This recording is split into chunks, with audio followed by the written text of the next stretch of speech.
really large rat costumes. That feels so mean. You're a wizard, Harry, like a young, hot villain.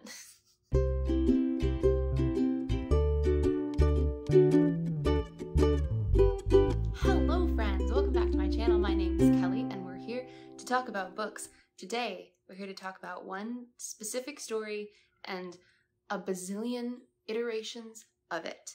I'm speaking, of course, about the Nutcracker. You read the title of the video. You may recall, like a year and a half ago, I did a video where I read 7 books in 7 days. And at the end of it, I said, I'm never doing something like that to myself again. And while I didn't exactly, I sort of did. I have read 12 versions of the Nutcracker in 3 weeks. Well, technically I've read 10 of them. 2 of them I'm still working through, but I really wanted to get this video out before Christmas. I still feel like I can talk about those 2 a little bit. So here we have it, your comprehensive guide to Nutcracker retellings. I don't really know what else to say at this point. Let's jump right into it. To start off, I'm going to give you a quick summary of the original, which is the first version that I read during this whole experiment. So there will be spoilers for a book written in 1816, I guess. If you want to miss that, I will have a time code on the screen that you can skip to. I will not have spoilers for any of the other books, just for the original. The Nutcracker and the Mouse King by E.T.A. Hoffman opens on Christmas Eve in the Stahlbaum house, where Marie, Fritz, and Louise are waiting outside the parlor to see what their Christmas gifts are going to be. When they are let inside, they find that they've gotten several wonderful gifts, including from their Uncle Drosselmeyer, the clockmaker, a beautiful palace full of clockwork figures who are moving around inside. The children think it's beautiful, but quickly grow bored of it and move on to play with their other toys. And this is when Marie discovers the Nutcracker sitting under the tree. Her father tells her that the Nutcracker is for all of them to use, but because she seems so fond of it, he is going to entrust it to her special care. The children pass him amongst themselves until Fritz tries to crack a nut that is too big and hard for the Nutcracker, and his jaw breaks. Marie gets very upset, takes him away, and binds up his jaw with a ribbon from her dress. Once it's time to go to bed, the children put their new Christmas toys into their toy cupboard, but Marie asks to stay up a little later. She is allowed to do so, and she goes to the Nutcracker and tells him that Godfather Drosselmeyer will be able to fix his jaw. At this, a strange expression seems to cross the Nutcracker's face, but Marie decides she must have been imagining it. Then the grandfather clock begins to chime, and Marie thinks that she sees Godfather Drosselmeyer sitting on top of it in place of the owl that's usually there, and he prevents the clock from striking. Mice begin to come out of the floorboards, including the Mouse King, who wears 7 crowns, 1 for each of his 7 heads. The dolls in the cabinet come alive, and the Nutcracker leads them into battle against the mice. When Marie sees that the Nutcracker is about to be taken down, she takes her slipper and throws it at the Mouse King. Then she faints into the cabinet door and cuts her arm badly. When Marie wakes up bandaged in bed the next morning, she tries to tell her parents what happened, but they think that she is rambling. They believe that she stayed up too late playing with the toys, that she scattered the toys all over the room, and that she must have been frightened by a mouse, jumped back into the cabinet, and that's how she got the cut on her arm. A few days later, Godfather Drosselmeyer comes to visit Marie, and he brings the Nutcracker with his jaw fixed, and he tells Marie the story of Princess Pirlipat. So once upon a time, when the Princess Pirlipat's mother was pregnant with her, Madame Mouserings, the queen of the mice, tricked the queen, the human queen, into feeding her some of the fat that she was using to make blood puddings and sausages for her husband, the king. The mouse and all of her family end up taking way too much of this fat so that there's not enough left to make the food for the king. The king is devastated and he decides he wants the mice gone. So to put this into action, he gets the royal clockmaker, Drosselmeyer, to invent mousetraps, which they put all over the palace. Mouserings herself is too clever to be caught by the traps, but her family is not, and they are all killed, including her 7 sons. She is enraged and she swears vengeance on the queen and on her daughter. So when Pirlipat is born, the queen becomes very paranoid and she assigns 6 nurses to sit around the cradle of the beautiful Princess Pirlipat, and each of them has to have a purring cat on their laps at all times to scare away the mice. However, one day, all 6 of the nurses fall asleep, so the cats all fall asleep as well. They stop purring, and Madame Mouserings is able to sneak into the room, into the cradle, and bite the Princess Pirlipat. When she does this, Pirlipat is transformed from a beautiful cherubic little baby, born with a full set of teeth though, which no one seems to think is horrifying, but okay. She is transformed into this grotesque wooden doll. The king and queen are devastated, and Drosselmeyer goes to his friend, the court astrologer, and they read Princess Pirlipat's horoscope and come to the conclusion that in order to reverse the curse upon Princess Pirlipat, they will have to find what is called a Krakatuk nut, and it will have to be cracked by a boy who has never been shaved and who has never worn boots. There's also some stuff about like walking backwards and bowing, and it's very specific.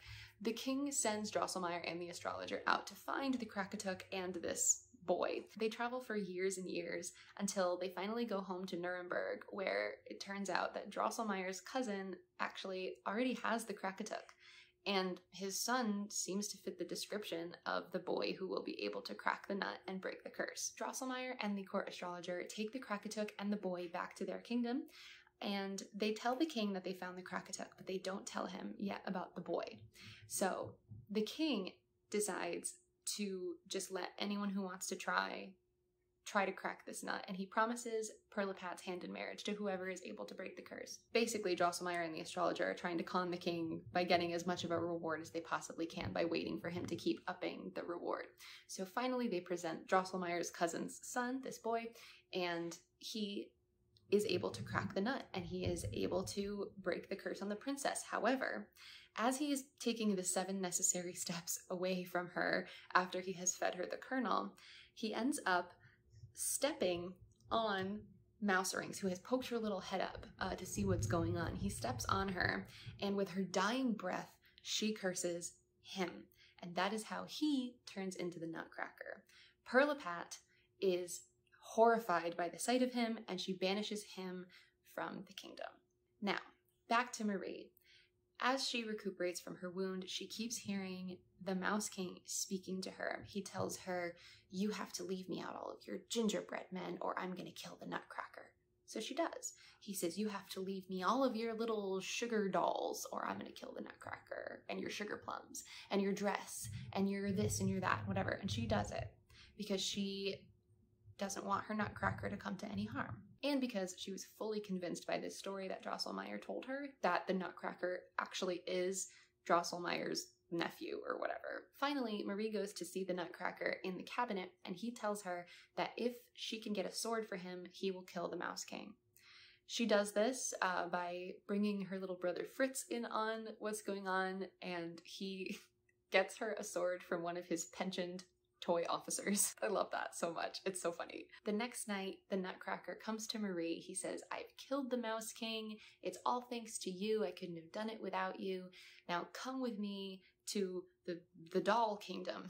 And he brings her to this beautiful land where everything is made of sweets and there are living dolls everywhere, and it's so beautiful and charming. She falls asleep in the Nutcracker's palace and wakes at home, where she again tries to tell her parents what happened, but they don't believe her, and they tell her to stop talking about these ridiculous things and making up stories and stuff. One day, Marie is sitting in front of the cabinet looking at her Nutcracker doll, and she says, "You know, if I were Princess Pirlipat, I would never have treated you the way that she did. I would love you in spite of the way that you look." This, haha, breaks the curse, and next thing you know, Drosselmeyer is bringing his young nephew to the Stahlbaum house, and the kids get along extremely well. Just Marie and Drosselmeyer's nephew are sent off to play by the cabinet, and the ex-Nutcracker proposes to Marie. She says yes, and a year later they get married, which is weird because Marie in the original story is 7, and so I guess they get married when she's 8. I mean, he also seems to be 8, not that that makes it okay, but yeah, I don't really know what's going on there. I don't. So this story is obviously extremely strange. It is like down the rabbit hole just bizarre. Even the way that it's set up, the way that Marie is not even present for the killing of the Mouse King, like all of those things, they just make, they're very strange. They read very oddly.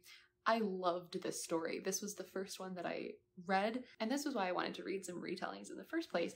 I didn't really intend immediately to do so many, but here we are. Point being that, yeah, this book is just so strange, and sometimes it even feels like did he even know what was going to happen next? Like, it feels sometimes very sporadic. It kind of loops back on itself, and there's a lot of weird stuff that doesn't really make a ton of sense. There were moments where I definitely was like, was Hoffman on every drug when he wrote this? Because it's just bizarre.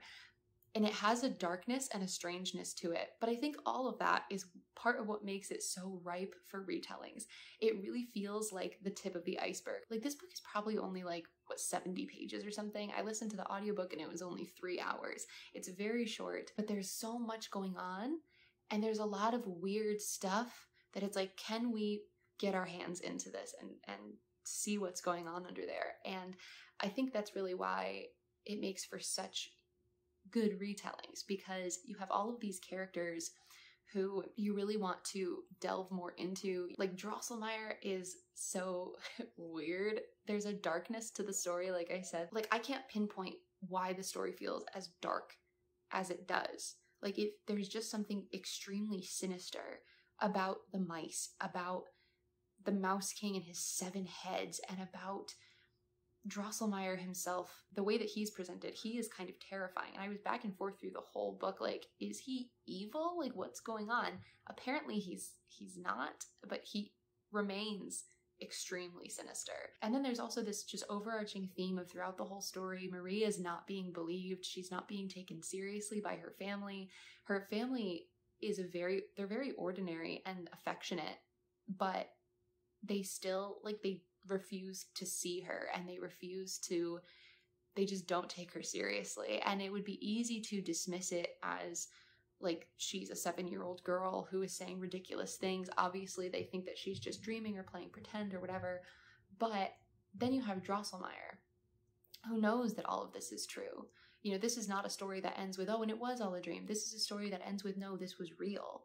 And yet Drosselmeyer, through the whole story, when he's alone with Marie, when it's just Marie, he will validate her, and he, you know, tells her this story of the history, and obviously he was there. He knows that all of this really happened, but in front of her parents, he will say that she's just, you know, oh, she took it too seriously. Oh, she's, you know, very imaginative child, all this stuff.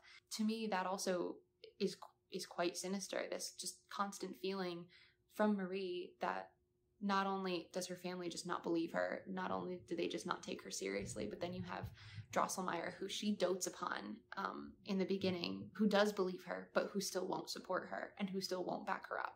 And it just there's something really like ick about that, something that I think a lot of people can relate to. I think a lot of like neurodivergent people and creative people have probably had experiences like that with their own families, where it's like where you're not understood and you're not taken seriously even by a loving family or, you know, good friends, like people who care about you, but there's still a wall there. This story got so under my skin right away. Like, I was obsessed with it. So with all of that said, let's move on into some retellings. First and foremost, we have to start with the version that was written by Alexandre Dumas, who you may know from such stories as The Count of Monte Cristo, etc. I believe his wife translated the book from German into French, and then Dumas took that and adapted it. The story is extremely similar. I was actually, as I was reading it, I was like, wait, did I just get the same version twice? It's very, very similar. It follows the plot basically beat for beat of the original. It's just a little bit sparklier. It has less of that sinister undercurrent throughout the whole thing. There's something just generally a little less creepy about it. It becomes, funnily enough, again, author of Count of Monte Cristo made this story more child-friendly. That's really the only difference. However, the important thing about the Dumas story, at least for the conversation that we're having, is that it is the story that the ballet the Nutcracker was mostly based upon. I had never seen the Nutcracker Ballet before or any iteration of it. Actually, the only experience I had with the Nutcracker story before doing this was Barbie and the Nutcracker, which is still a banger, amazing, however, very different from what's going on here. So I had never seen the original ballet in any form. So for this, of course, I was like, I have to watch it. I have to know. Because I know that a lot of the retellings, a lot of people who are writing retellings were first introduced to the Nutcracker through the ballet, so that's going to be influential in their retellings. They're not, some of them I don't even think are necessarily retelling the original. They're retelling, they're taking inspiration almost purely from the ballet sometimes, I think. I don't know anything about ballet. I have never watched any ballet, I don't think, in my life, and I don't know if this is a good version of this. If you are familiar with ballet, specifically with the Nutcracker Ballet, and you have like a better version that I should watch, I will. If I will not pay to, but like if it's streaming somewhere. But this was the version that I could find that was streaming that seemed the best, like just looking at it, I don't know. So the version that I watched was the 1993 with Macaulay Culkin as the Nutcracker, which was hilarious. I didn't see his name when I started playing it. I hadn't looked. And then when he walked out, I was like, no! He did a good job. He was really cute. The Nutcracker Ballet really doesn't have much. It's beautiful. It's a beautiful spectacle. And I think that's why it's become such a Christmas staple in America. It's really lovely. It's just like Christmas nonsense. But there really isn't a plot. If you, like me, have never seen it before, the Nutcracker Ballet opens sort of the same way as the book, except it's a Christmas party. There's lots of children there. There's lots of children, lots of adults, and they're just like running around for like, felt like 20 minutes, like just dancing around the stage, getting their gifts. Like they do a whole, once Drosselmeyer arrives and he brings Macaulay Culkin with him, he brings his nephew with him. So the Nutcracker and his nephew are like existing in the same room at the same time. I don't really know what's going on with that. I do think the implication in the ballet is that it is all a dream.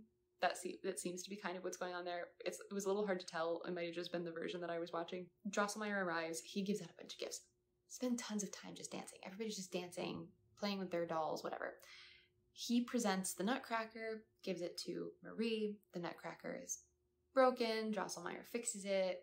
And eventually everyone leaves and Marie goes to sleep holding the Nutcracker. The grandfather clock chimes. Drosselmeyer is sitting on top, flapping his big coat. It's really funny.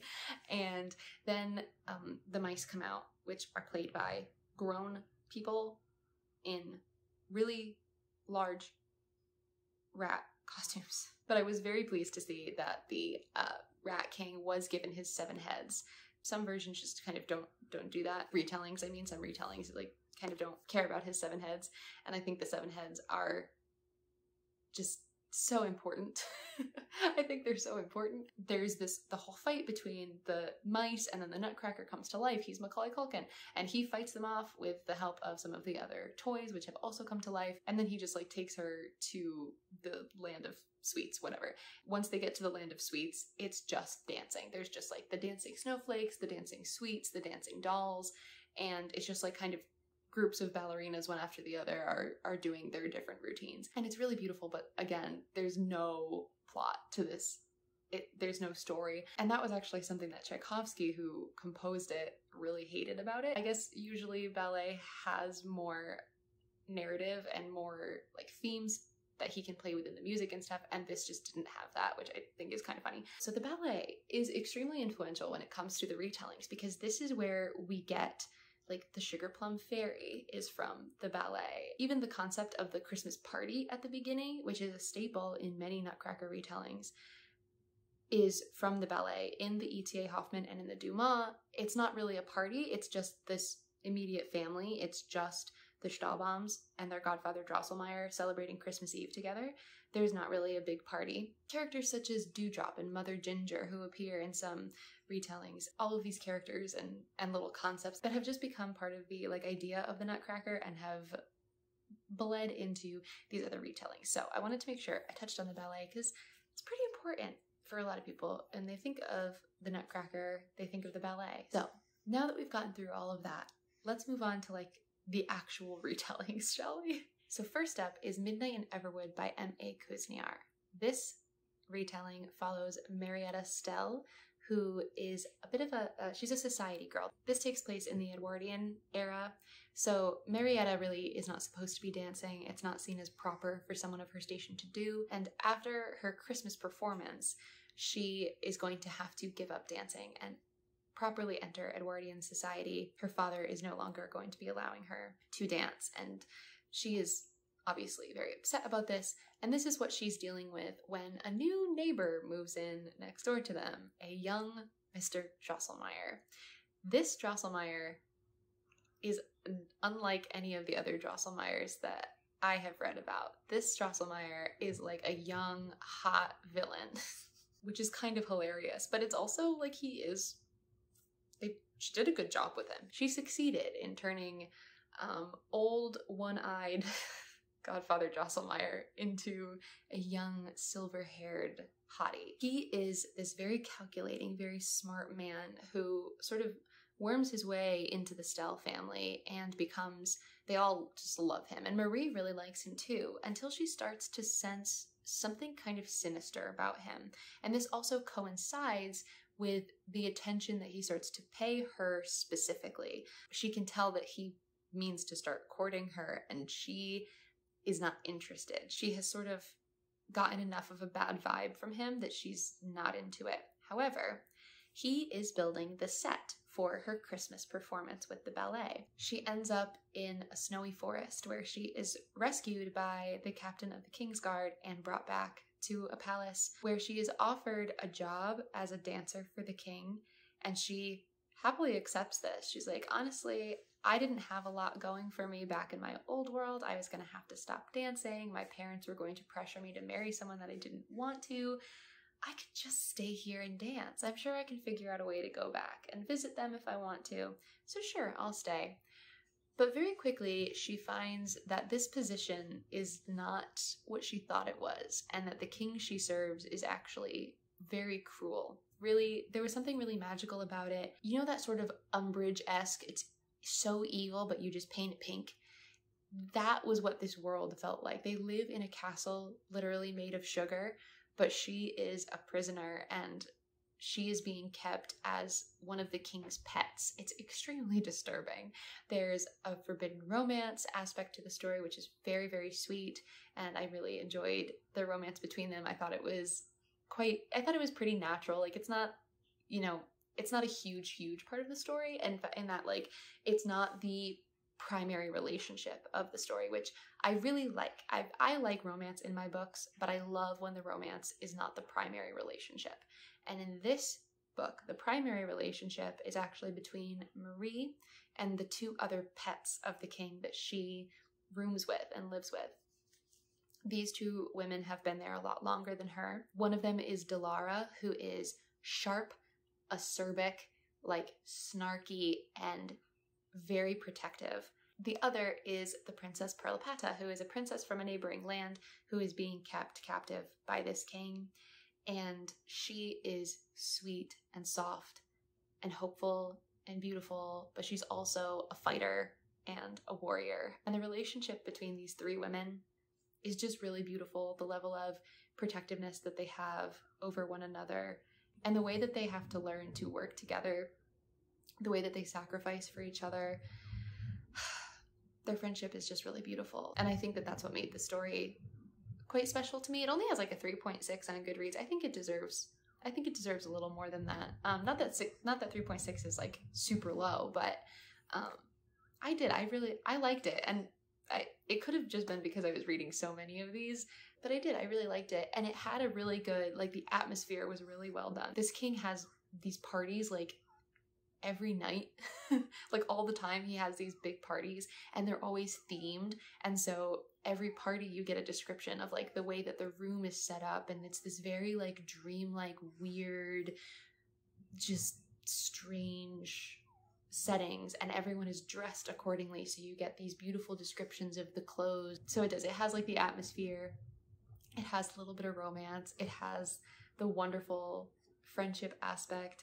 Her being a dancer also adds that kind of like physical sort of aspect to the story that I find I really enjoy when the main character has some kind of like really like there's a really physical something that they do that's also entwined with the plot. I felt the same way about Girls at the Edge of the World with the aerial dancers. It adds a physicality to the story, and I liked this one. I would recommend this if you are looking for something of a more it's not that I would call this a standard retelling of the Nutcracker, but this feels a lot like other sort of young adult. It's an adult book, but it's definitely crossover. Like if you are someone who primarily reads YA, this feels kind of like that. Like it has, you know, it's very accessible. It has a lot of familiar tropes, but it's not like they're not tired. They don't feel like, oh, not this again. It feels like a lot of those like young adult or like crossovery adult retellings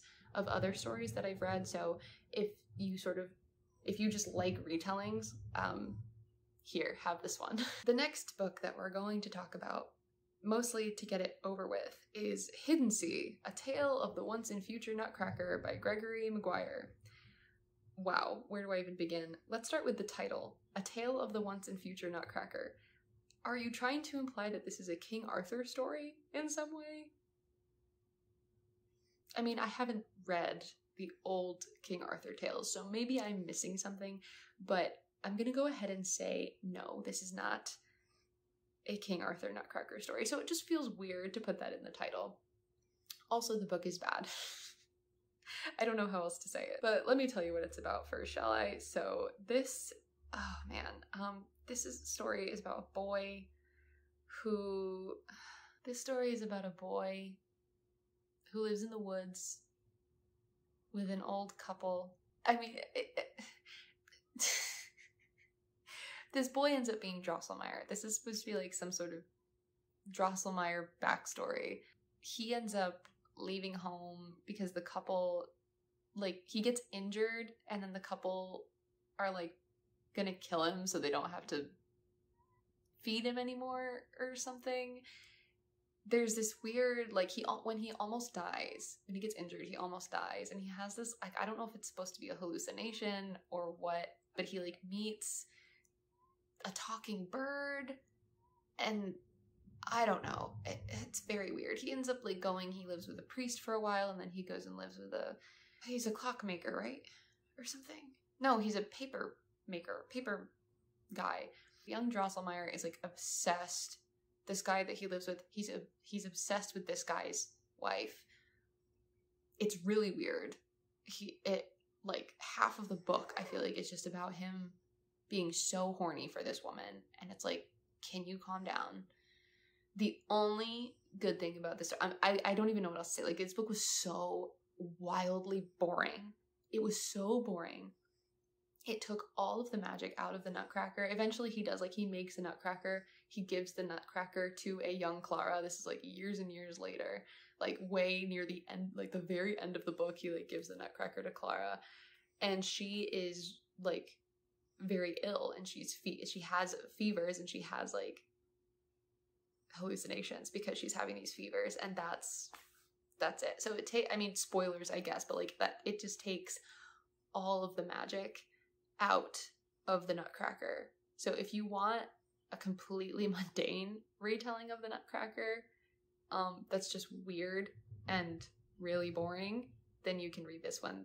There were two good things about this book. One of them was the character Felix, who is funny and charming and, like, smart, and there is no way in hell that he would be friends with Drosselmeyer the way that he is. He's, like, obsessed with him. He's attracted to him. He wants to be his best friend. And I'm like, there's no world in which this extremely interesting, funny, talented person would want to be friends with the wet blanket that is Drosselmeyer. There's no universe in which that is happening. But Felix, great. Felix is great. Second, the prose is really good. Gregory Maguire is the same guy who wrote Wicked. And this is the third book of his that I read. I read Wicked, I read Confessions of an Ugly Stepsister. I'm not going to read any more of his books because I found, like, Wicked is, like, good, but it's really, just really weird and the more that I think about that book, I read it years ago, and every time I think about it, I'm more and more only remember like the weird stuff that I didn't like. And then Confessions of an Ugly Stepsister, I really liked when I read it, and now I'm like, I don't remember that book at all. Like, it was very unmemorable. This book was so bad that it has put me off of him permanently. Like, I don't think you could convince me to read him again. But his prose, storytelling is one skill, and writing, like writing prose, is kind of another skill. And Gregory Maguire can write, but he can't tell stories. I think is at least not the kind of stories that I am at all interested in. And it would frustrate me because there would be certain things, like he uses these really weird metaphors and turns of phrase that are really interesting and cool to read, but then you're like, but you're using it to tell this story that I literally could not care less about. So anyway, yeah, that's Hiddensee. It was bad. Let's move on. Next, let's talk about The Nutcracker and the Four Realms. The Secret of the Realms. This is a Disney book. It is the novelization of the movie The Nutcracker and the Four Realms. It was surprisingly good. I liked it way more than I thought I was going to. It was just like, okay, so let's back up. This book follows Clara, who is a young woman whose mother has recently passed away.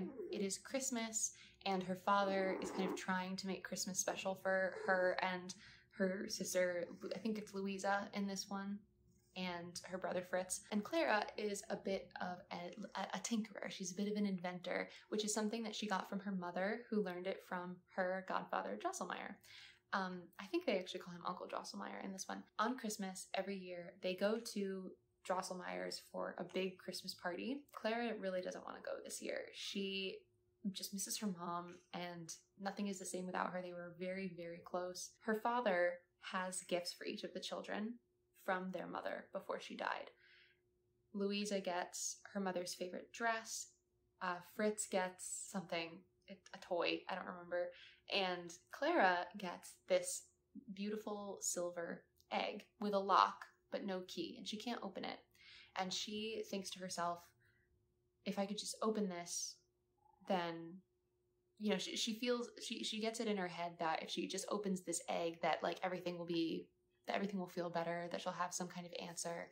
She thinks that her mother must have left her something really special inside this egg. And now she's excited to go to Drosselmeyer's party because she thinks, well, maybe Uncle Drosselmeyer will be able to help me open it. So when they get to the party, Clara is still in quite a bad mood. Her father wants to dance with her and she says no. And she goes to find Drosselmeyer in his workshop, where he looks at the egg, he recognizes it. The implication is basically that he gave it to her mother, but he doesn't have the key and he can't help her open it. Later in the evening, Drosselmeyer, he gives gifts to everyone who comes to his parties. And this year he has set up one of those, you know, with the strings where everyone has a string that they have to follow. And at the end of it is going to be their gift. So when Clara follows hers, she follows it. It ends up going away from everyone else into this wing of the house that she's never been in, this very strange, dark wing of the house where there are like mice patterns on the wallpaper, and it just goes into darkness. But she's like, I'm in Drosselmeyer's house. This can't be dangerous. He wouldn't be sending me this way for nothing. So she follows her thread until she comes out of the darkness into a forest. And she's like, what the hell? It's very Narnia. She keeps following her thread and she finds a tree that's all decorated for Christmas, and in the tree is hanging the key to her egg. However, before she can grab it, a mouse grabs it, runs off with it. She starts chasing the mouse. She ends up getting lost, and a bunch of other mice come. They form into a giant mouse, and a Nutcracker soldier comes and helps her vanquish this king of the mice and takes her back to the palace at the center of the Four Realms, where Clara learns that her mother was queen of this land once. I was really surprised by how much I ended up liking this book. The exploration of Clara's grief was just beautiful. The book also includes, there are two parallel stories that are going on. You have Clara, and then you also have Marie, her mother, and you go back to when Marie was very small. She was adopted by Drosselmeyer when her parents died, and you go along with her as she discovers the Four Realms and brings them to life. Clara figuring out how to hold her grief and how to move forward without her mother. It's just such a beautiful story.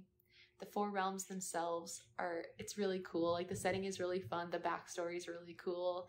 I'm really bad at guessing stuff about stories. I'm so bad at it. So other people would probably figure out the twist way before I did. In the movie, it's really obvious just because of the way the characters are acted, but in the book, it's not as obvious. This one is weird because it clearly is taking a lot of inspiration from the Nutcracker. You know, there's the land of sweets, and all of the people in the four realms used to be toys that were brought to life, and even like the tinkering aspect is a very like popular, because of the clockmaker Drosselmeyer. Like, the clockwork aspect is a very common thread throughout all these stories. So the mice, obviously, and like there is a sugar plum and there's a mother ginger. So we're obviously taking a lot of inspiration from the Nutcracker, but there's not really a Nutcracker.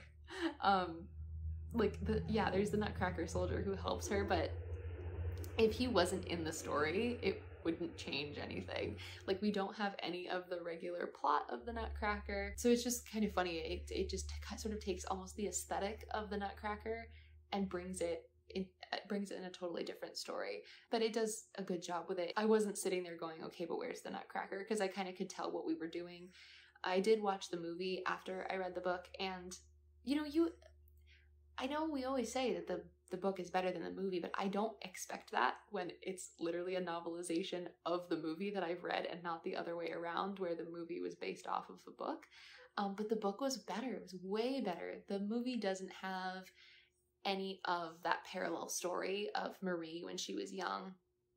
So a lot of the villain motivation and what happens to cause the issues in the realms that Clara has to help fix, all of that stuff, you don't really get that in the movie at all, whereas it's really involved in the book, and it makes a lot of sense. You sort of see this descent happen, and it's very heartbreaking and sad, but you don't get that in the movie at all. So yeah, I liked this one a lot. Obviously, this was more of like a middle grade story, so this one is very kid friendly. Next up is Drosselmeyer, Curse of the Rat King.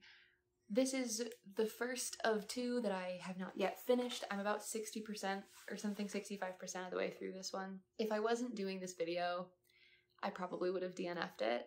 It's just really not for me. I am going to finish it, and if you want to see my review when I finish it, I will post it on my Instagram stories, in my Instagram reviews, so you can follow me there at Kelly Savage Books if you're really interested in that. This book, we have Fritz and Franz, right? I think is his brother's name. Fritz and Franz live in an orphanage where they are very badly mistreated, and one day when Franz is being threatened by the proprietor of this orphanage, Fritz snaps and magic bursts out of him, and he ends up being able, knocking out taking down the bad guys, whatever, and this wizard shows up, poofs into existence, and takes the brothers away. And he tells Fritz, "You're a wizard, Harry," and he wants Fritz to be his apprentice. However, if he does this, then he can never see Franz again. He's going to erase Franz's memories of him, because as a wizard, you have to kind of detach yourself from all your worldly attachments and really commit yourself to this life with no distractions. And there's also a lot of secrecy, and so they, whatever. This book is fun, and I could see the right person really loving it. The wizards are advisors to the kings of the 5 kingdoms, and there's a lot of competition between the wizards. The concept is supposed to be that the wizards all work together to prevent war and all of this stuff, but the truth is that they are all really suspicious of each other and kind of always trying to undercut one another. This book just has a lot going on. It feels very random a lot of the time. Sometimes it feels like there wasn't really much plot editing done, where a lot of stuff feels quite just really random. A lot of stuff feels like, oh, wouldn't it be cool if they were attacked by a giant ape with magic powers?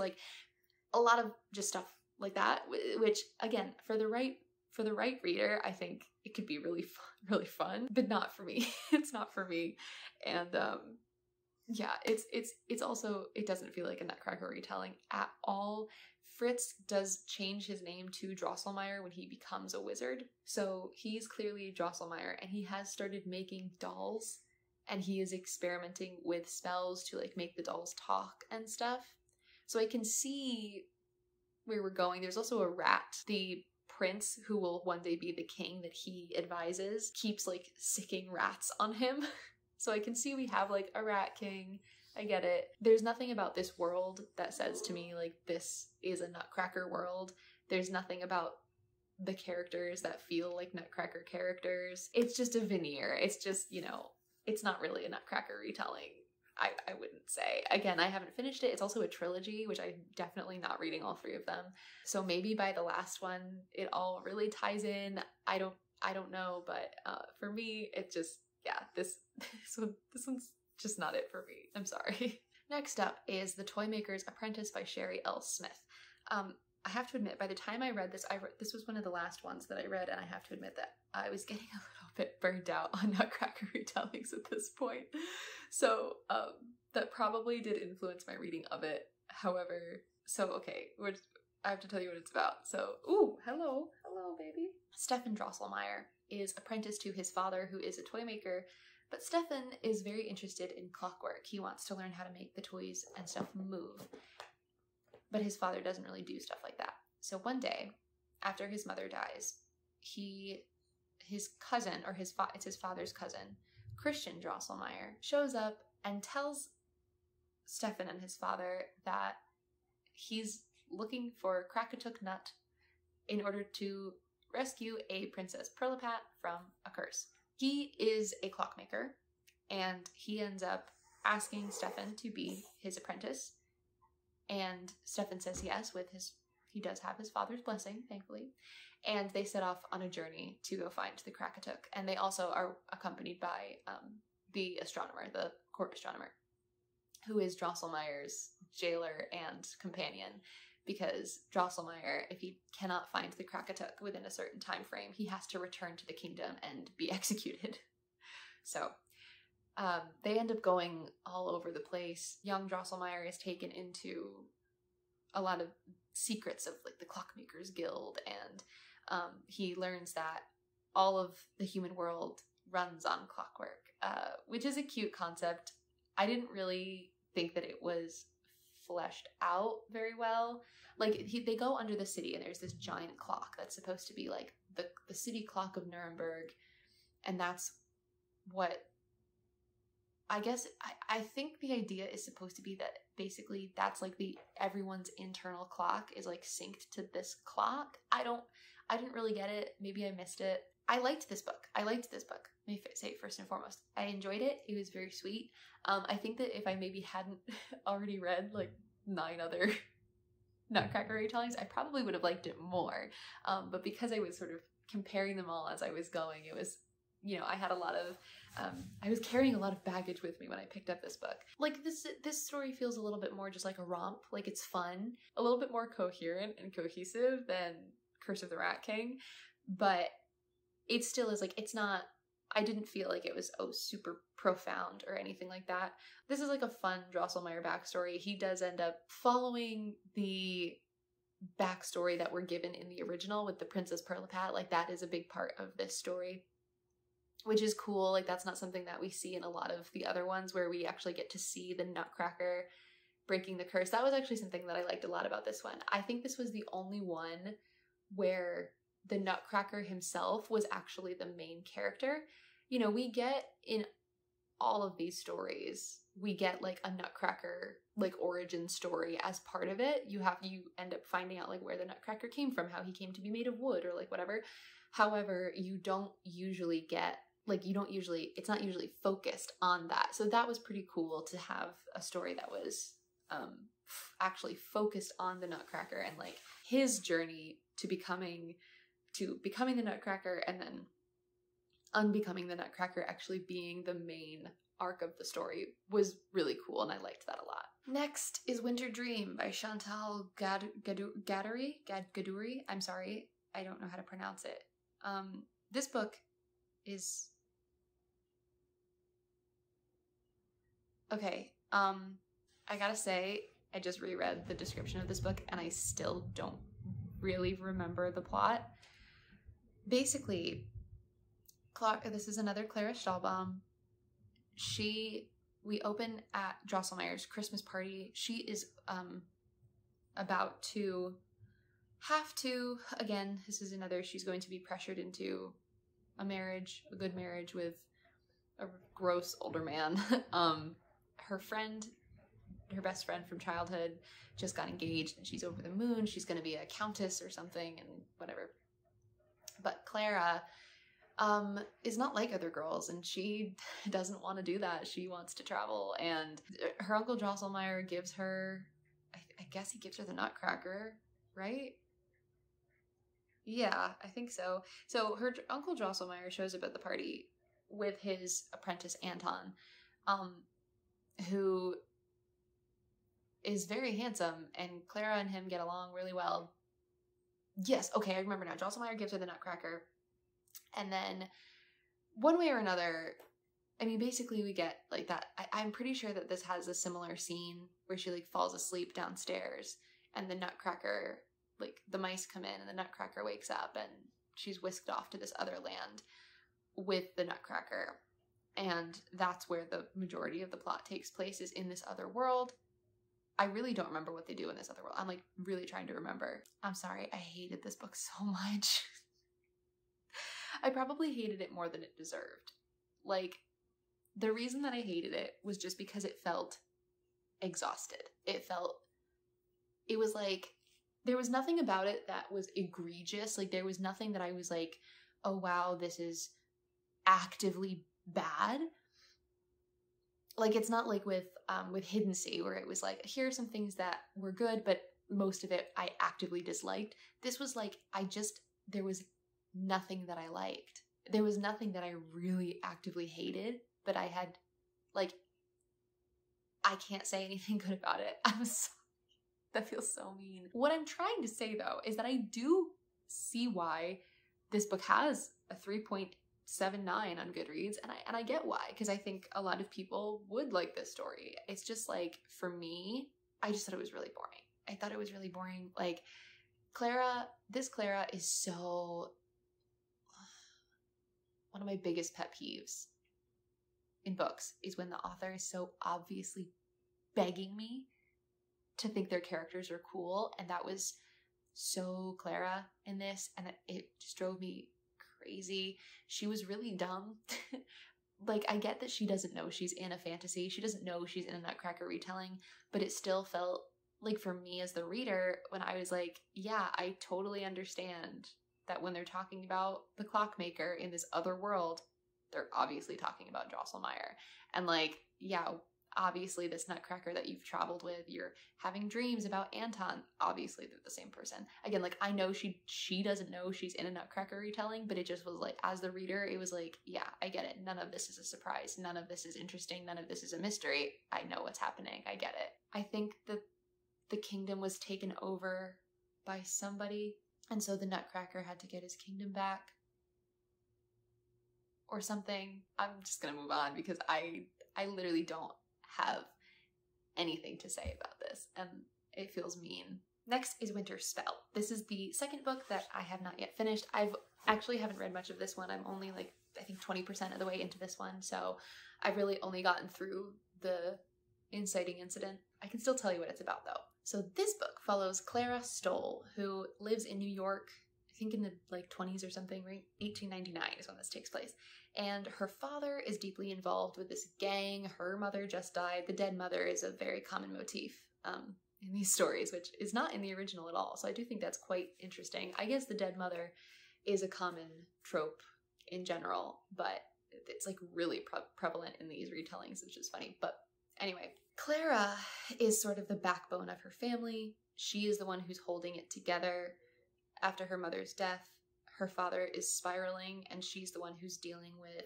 He's like the mayor, and she's the one who's dealing with both the political stuff and the gang stuff. It's like mafia stuff. I don't know. Her uncle Drosselmeyer has been teaching her to fight. Her godfather, he's not her uncle. Oh god, he's not her uncle. Her godfather, Drosselmeyer, has been teaching her to fight in his clock shop. He has made her some garments. Like, he makes her, like, trousers that she can wear under her dress, and then, like, little contraptions so she can, like, whatever, if she needs to fight. He's, like, taught her how to sneak around and stuff. And he also has a statue in his workshop. A metal statue of a man. I think that it's, like, man-size, like, it's, like, a life-size statue. And Clara is really attracted to this statue. Oh, man. Yeah. She's really hot for it. It's a metal man. Do with that what you will. So this one, like, I know that I just described that in a way that probably sounds like I hate it. I don't. This one, I understand even more why some people would like it, because it is very, like, you know, kick-ass heroine and intrigue and mystery, and it's pretty horny, and, like, I get it.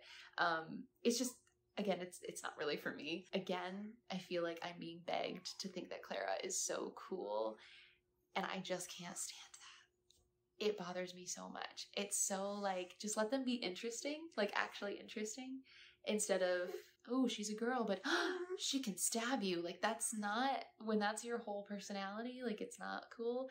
Her attraction to this statue is really weird and uncomfortable. This book is also YA, and it definitely shouldn't be. I mean, it says teen on this library book spine. It's just weird. It's weird, and, like, again, I'm only 20% in, so I don't think this counts as spoilers, but it's really obvious that Godfather Drosselmeyer is, like, into her, or at least was into her mom, and it's just a lot. It's a lot. The way that he talks to her is icky, like, and again, this doesn't feel like a Nutcracker retelling. Like, we've had some giant rats, we have Drosselmeyer, we have Clara, we have the Nutcracker, even though he's not a Nutcracker, he's just, like, a giant effing metal doll, but, like, I'm not getting the vibe. We haven't gone, I think where I stopped, I think we're about to go to this other land, so maybe I'll feel differently once we get there, but yeah, the writing is decent. I was actually really excited when you open the book before chapter 1, there's, like, a little thing about, I think it's about the other world that they're about to go to, and the way that it's written is really beautiful, and I was like, oh wow, if that's what I'm in for, then I'm so down for this story. And then I started reading the actual book, and I was like, oh, okay. So yeah, I don't know. Again, this is probably a combination of I'm really picky about YA, and also I've read 10 other Nutcracker retellings, so I have a lot to compare it to. If you want a, like, gritty mafia with a kick-ass heroine and a horny statue, then this might be your Nutcracker retelling. I don't know. What do I know? Next up, we have some more heavily genred Nutcracker retellings. First is The Nutcracker King, which is a horror retelling. I was really excited about this one because I was like, first of all, retelling it as a horror, it just makes sense, like, to lean really heavily into the sinister aspect of it. But also, the concept is very interesting. So the concept is that the events of the Nutcracker happened 8 years ago. You can't do that to this sweater. You're trying to rip my sweater apart. Marie was very young when this happened, when the events of the Nutcracker happened, and the Mouse King was defeated. However, it didn't break the curse on the Nutcracker. The Nutcracker is still a Nutcracker. And he's getting really impatient. And he is willing to, at this point, do anything to break his curse. And I will say, it's pretty creepy, and he does go very far. I don't think I really need to describe the story any more than that. I will say, this is a slasher. Like, it's not... I was excited about it because... So I don't read a lot of horror, but I was hoping for something, again, a little bit more, like, thematically resonant. But this seemed to be mostly just, again, a slasher. Just the kind of body horror and, like, really gory, really bloody, which is fine. And if you like stories like that, 100%. Like, I don't have any complaints about this book, really. Like, it was just so not for me. But there was nothing about it that I was like, oh, it's bad in some way. It was just like a taste thing. Like, I'm not interested in that type of horror. And I did think, like, the Nutcracker's descent, because he, you know, I don't think it's shocking to learn that he goes downhill. It's pretty well done. His descent is pretty well done. The one thing that I will say is that Marie is really stupid. But I feel like that's kind of a staple of horror.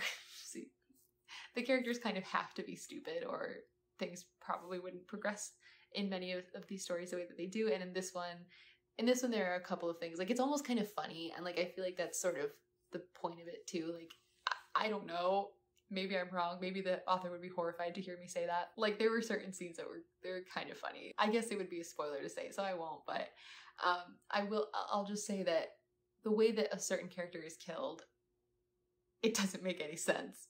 It's extremely ridiculous, but then it gets really, again, like, extremely bloody and disgusting. And so it's just sort of, yeah, I mean, this is also the first book in a series. Each of the books, it seems, follows, they're all interconnected, but each one focuses on a different fairy tale. So it starts with the Nutcracker. I think the next one is like Beauty and the Beast or something. So so that's that's the Nutcracker King. Was not for me, but I mean, I get it. The next book is A Court of Sugar and Spice by Rebecca F. Kenney. Look, when I saw that this book existed, I was like, I have to read this. If I'm doing this, I have to read this one. I mean, it's called A Court of Sugar and Spice. It's exactly what you think it is. And, you know, I've never, personally, have not forayed into the land of fairy erotica before. This was my first taste. And, like, the thing is, the book was bad. But boy, did I have a great time. Okay, so this book follows Clara and Louisa. Clara and Louisa are moving in with their godfather, Drosselmeyer, who, because their parents just died and whatever. So Clara is very reserved, a very proper lady. She's also an artist. Louisa, on the other hand, is so ridiculous. She grew on me by the end, like, whatever. It's one of those books, you gotta just, whatever. She's such a hoe. It's her whole personality, is that she sleeps around. And again, this is taking place in, like, the 1800s or something. Like, it's not that I don't think people were having sex in the 1800s.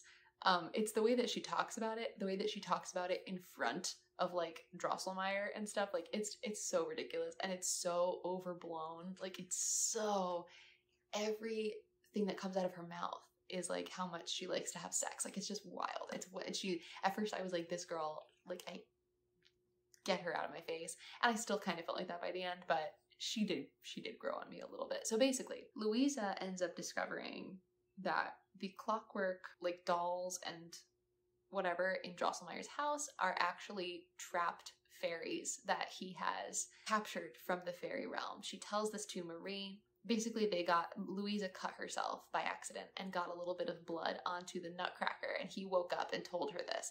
And he explains to her that he is actually the prince of this fairy realm, and won't you help me get back? So Clara and Louisa decide to help him, and they end up finding the portal to the fairy realm in their godfather's house.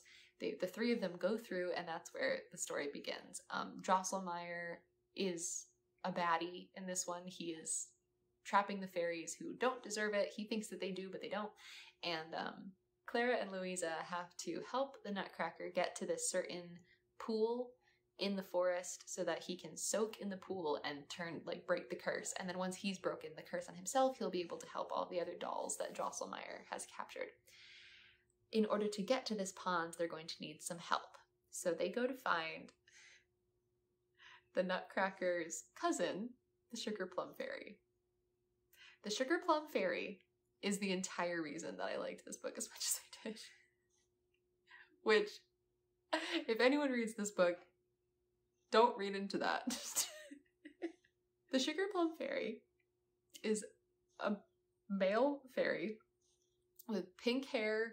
He's like a little punk. Like, oh my god, I loved him so much. I loved him so much. I loved him. I loved him. This book was so ridiculous. Okay, like, the writing is not very good. The plot is incidental.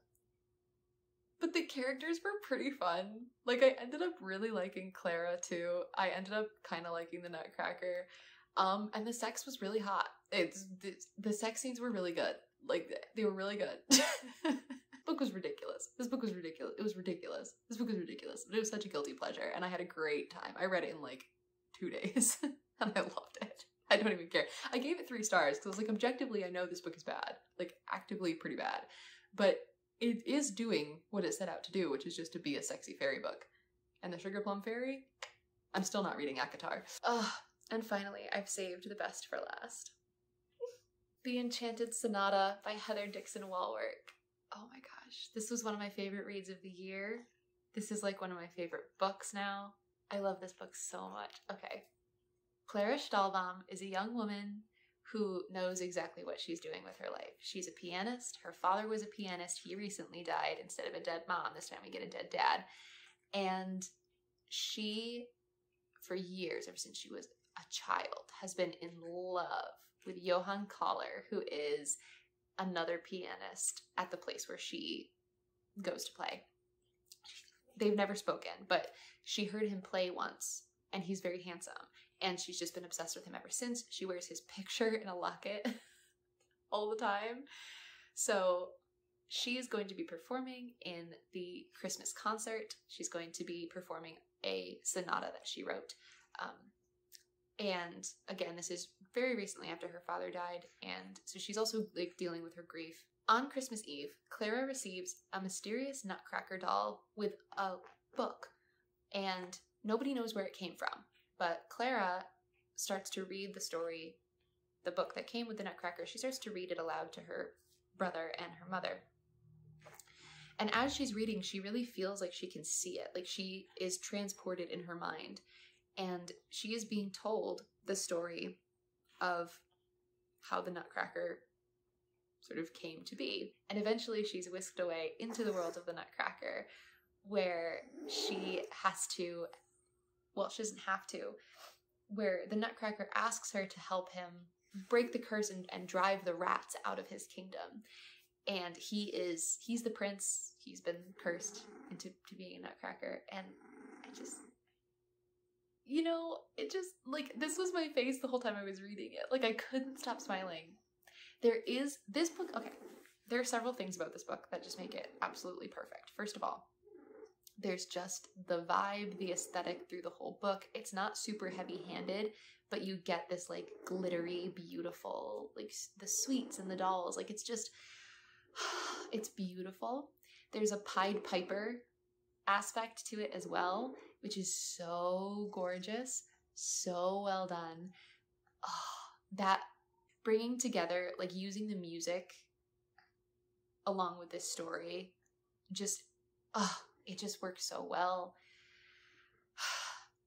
There's also a little taste of, there's a little, more of a reference to Phantom of the Opera, which was like a little treat. And then there's just the fact that, like, again, it has this like glittery, beautiful, sweet, wonderful feeling to it, but there's also something of the sinister that you feel in the original Nutcracker. It's brought in a lot with the Pied Piper thing. There is like just this undercurrent of just something dark, and the backstory that you end up getting is just so lovely and beautiful. And like Clara, this was my favorite Clara, and it was my favorite Nutcracker in any of the stories that I read. Clara, she's so believable as being 16 that she has this like overwhelming crush on this boy, but she doesn't really know him. And like she comes to, throughout the story, know herself so much better, and to understand what she wants so much better, to understand love and just like interpersonal relationships so much better. And the Nutcracker, Nikolaus, it might be Nikolaus. Oh my gosh, he's perfect. He's perfect.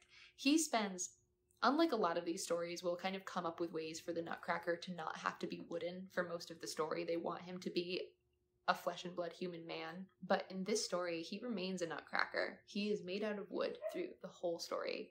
And somehow that just adds to his charm because he has to be so awkward.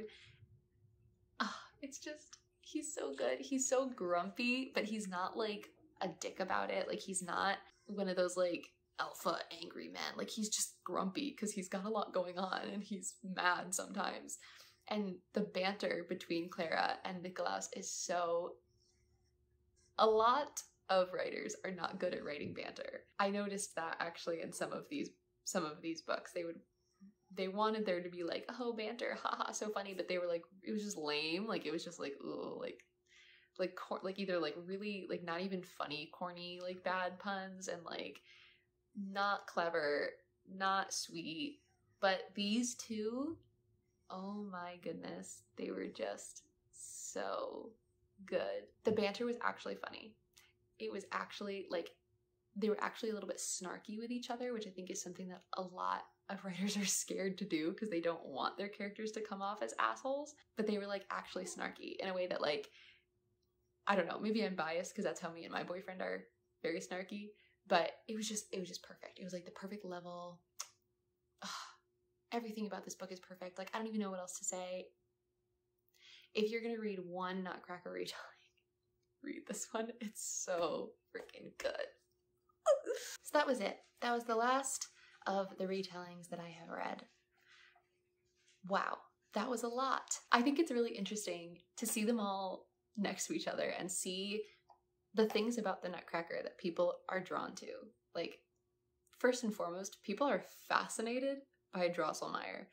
Fascinated with him. Like, all the different ways that he was explored in some of these stories as like the, you know, loving godfather, or as sort of the manipulative, working for his own ends, or as a straight up villain. Like, he really like strikes people's imagination, which he struck mine too when I read the original. So I'm not surprised by that, but I do think it's very interesting.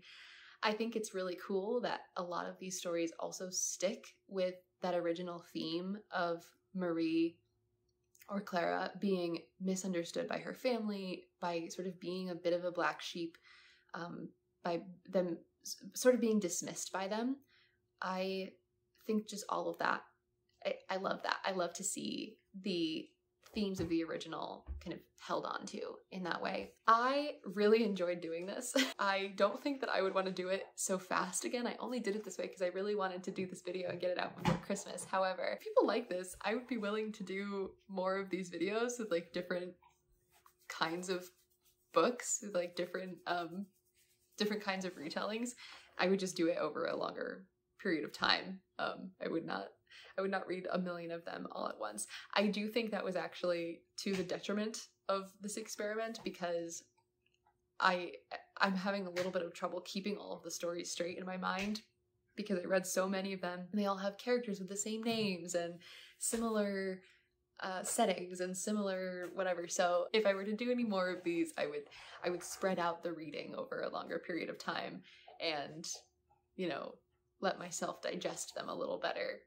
I was definitely hurrying through a lot of these. My overall experience, I enjoyed doing it. I enjoyed doing it a lot, though I think that my average rating was like 3.2 or something, which is not very good for me. My average in general is usually like 4.1 for like all books that I read. But that being said, I also picked up books for this that I generally would not have picked up. Like, I would never have read The Nutcracker King or Drosselmeyer, Curse of the Rat King, or, I mean, even A Quart of Sugar and Spice I would never have read otherwise. So I picked up a lot of books that I usually wouldn't have picked up, and therefore it's not really surprising that the rating is lower, just because they're not necessarily like for me. But yeah, I mean, have you read any of these? Did you like them? Do you have any other Nutcracker retellings that you enjoyed, or like movie versions? I was going to try to watch more movies while I was doing this, but I didn't end up having the time. So if there are any Nutcracker movies that you really like let me know. There are also so many like contemporary Nutcracker retellings, tons of them.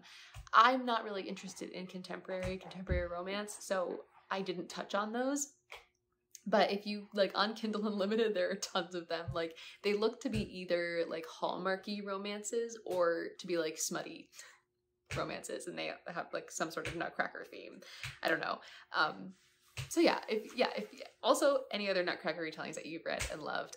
I really like this story, so I don't intend to read any more of them anytime soon, but someday, maybe next year, I would be open to reading like one more Nutcracker retelling.